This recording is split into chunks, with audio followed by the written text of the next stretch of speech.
ขอต้อนรับทุกท่านเข้าสู่รายการโซกไซแชนแนลมื้อนี้มาพบกับข้าพเจ้าสุดาวันศิริศักดิ์หรือว่าน้องนีนานั่นเองเนาะซึ่งตอนนี้เฮามาอยู่ที่ลาวไอเต็กเนาะเฮามาตามหาผู้โชคดีที่จะได้รับรางวัลคูปองมูลค่า20,000 กีบเนาะซึ่งท่านสามารถเอาไปแลกอยู่ที่ห้างลอตเตอรี่นั่นเองเนาะซึ่งคูปองนี้เราจะมาแจกให้ผู้ที่นำไส้อย่างรถแม็กซิสของเรานั่นเองเนาะและนอกนั้นเรายังมี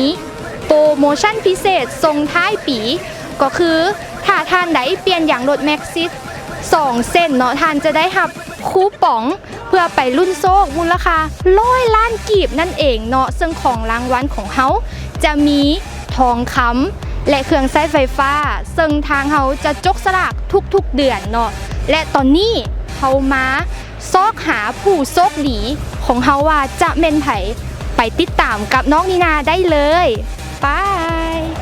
มาเลยตามนีนามาเลยเขาจะมาซอกผู้โชคดีของเขาเนาะว่าเม่นไผและอยู่ใส่เนาะอุ้ยรู้สึกตื่นเต้นแฮงเนาะว่ามื้อนี้เป็นไผ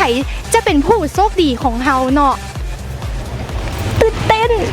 สบายดีอ้ายและนี่ก็คือโสมหน้าของผู้โชคดีของเขาเนาะที่นำไส้อย่างรถแม็กซิสซึ่งมื้อนี้ทางเขาจะมีคูปองมาแจกให้อ้ายเนาะก็คือคูปองมูลค่า20,000 กีบซึ่งอ้ายสามารถเอาไปนำไส้ในห้างอาหารลอตเตอรี่ของเขานั่นเองเนาะก่อนที่ท่านจะได้รับคูปองเขามีคำถามเล็กๆน้อยๆอยากจะมาถามอ้ายจักน้อยหนึ่งเนาะก็คืออ้ายมีความรู้สึกแนวใดหลังจากนำไส้อย่างรถแม็กซิสนี่เนาะขับขี่ปลอดภัย ขับขี่ปลอดภัยไปกับอย่างรถแม็กซิสโอเคและไอ้ไส้อย่างรถแม็กซิสนี่มาได้จักปีแล้วเนาะมันหลดโรงงานเนาะมีหลายปีแล้วครับผมโดยไส้ซึ่งว่าไอ้เพิ่นไส้มาหลายปีแล้วเนาะสำหรับอย่างรถแม็กซิสไอ้คิดว่าแน่นะโค้ดไอ้จะยังสืบต่อนำไส้อย่างรถแม็กซิสอยู่บ่ก็ยังใช้อยู่ครับผม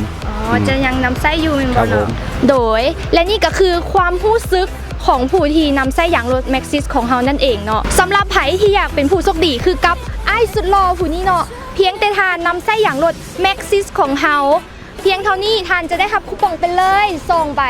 มูลค่า20,000 กีบเอาไปแลกที่ห้างลอตเตอรี่ของเฮาได้เลยเนาะขอขอบใจและนี่เนาะก็คือสมหน้าผู้โชคดีของเฮาเนาะอีกทานหนึ่งที่ว่าจะได้รับคูปองมูลค่า20,000 กีบนั่นเองเนาะซึ่งว่าลูกค้าสามารถนำคูปองนี้ไปแลกอยู่ที่ห้างลอตเตอรี่นั่นเองเนาะเจ้าสบายดีโดยยังให้เอ้ยแนะนำสื่อสื่อเพียนสื่อเอ้ยเพียนบอกโดยน้องอยากถามว่าเอ้ยมีความรู้สึกแนวใดหลังจากที่นำไส้อย่างรถแม็กซิสของเฮาเนาะก็รู้สึกว่ามันปลอดภัยดีเนาะขี่อย่างก็สบายแบบบ่ย่านมันมืนหรือว่าอย่างเนาะเวลาขี่รถเอ้ยนำไส้อย่างรถนี่มาได้ประมาณจักปีแล้วก็รู้สึกว่าไส้มาได้โดดเนาะตั้งแต่ซื้อรถมาก็ไส้ยี่ห้อนี้มาถือว่าเพิ่นนำไส้อย่างรถของเฮานั้นดนเนาะและกะในอนาคตข้างหน้านี้เอ้ยจะยังนำไส้อย่างรถแม็กซิสของเฮาอยู่บ่